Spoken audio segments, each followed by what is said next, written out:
What's going on, guys? Pistol Packing Pilot back. Gonna do just an impromptu video in my vehicle right now. I apologize for the music in the background. That's my son playing on his iPad. I have gotten a tremendous amount of requests from people asking me to talk about the China Eastern 737-800 that crashed in China yesterday morning. Yesterday, of course, being Monday morning. This video is being recorded on Tuesday. I will try to pump it out today by Tuesday evening and get some of my thoughts and opinions out there to you guys. So first of all, just to clarify, I am not type rated on the Boeing 737-800. Airline pilots have type ratings. Think of it as a doctor who has a specialty.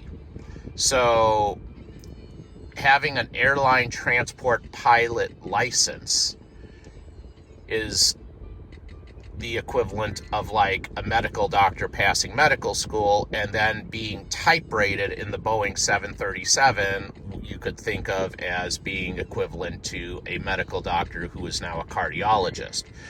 I am not type rated on the Boeing 737. I am an Airbus pilot. I can speak very confidently and effectively as to the systems in most of your Airbus products.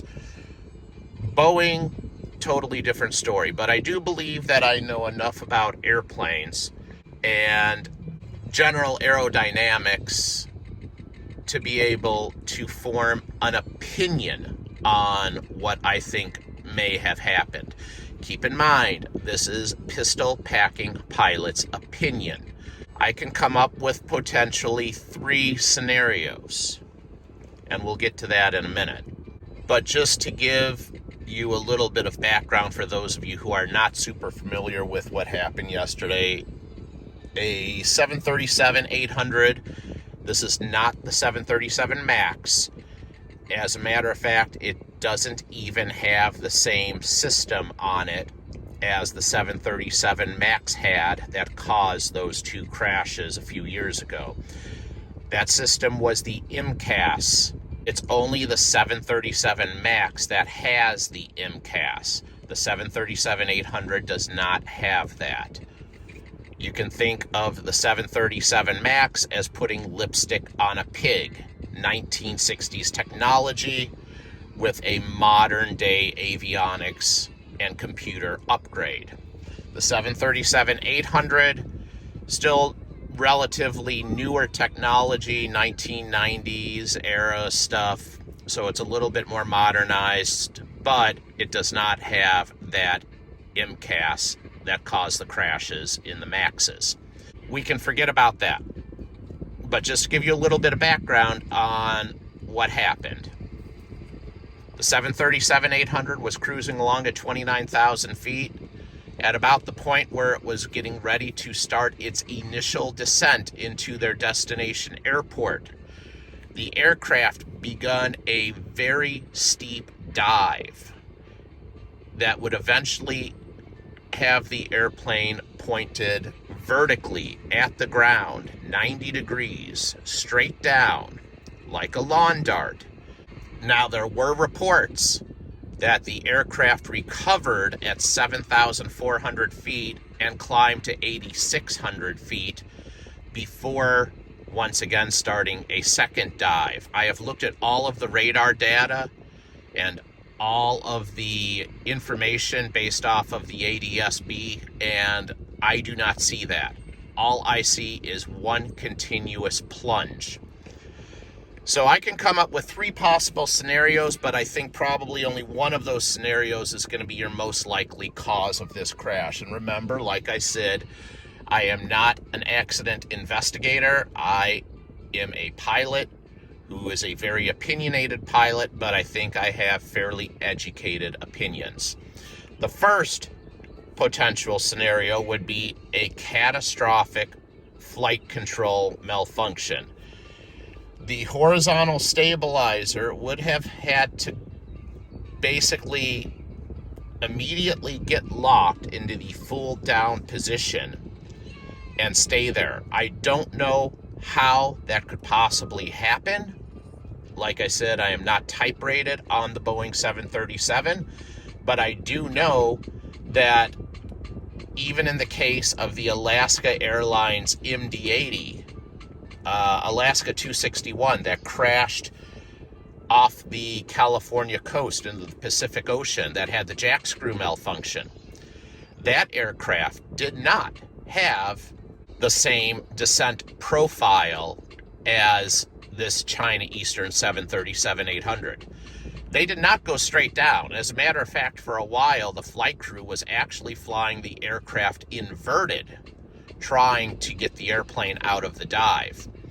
This aircraft pitched straight down 90 degrees and stayed there until it impacted the China mountains at approximately 13 to 14,000 feet per minute rate of descent.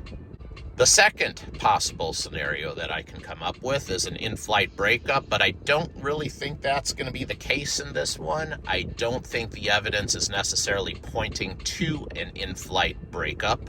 Perhaps a catastrophic separation of the horizontal stabilizer.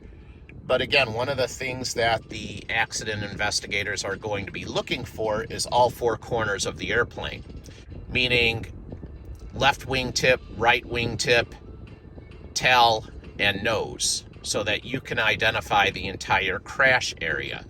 Once they find all four corners of the airplane, they're going to be looking to see where all of the parts landed and where they lay. Obviously, they hit the ground at such a massive speed.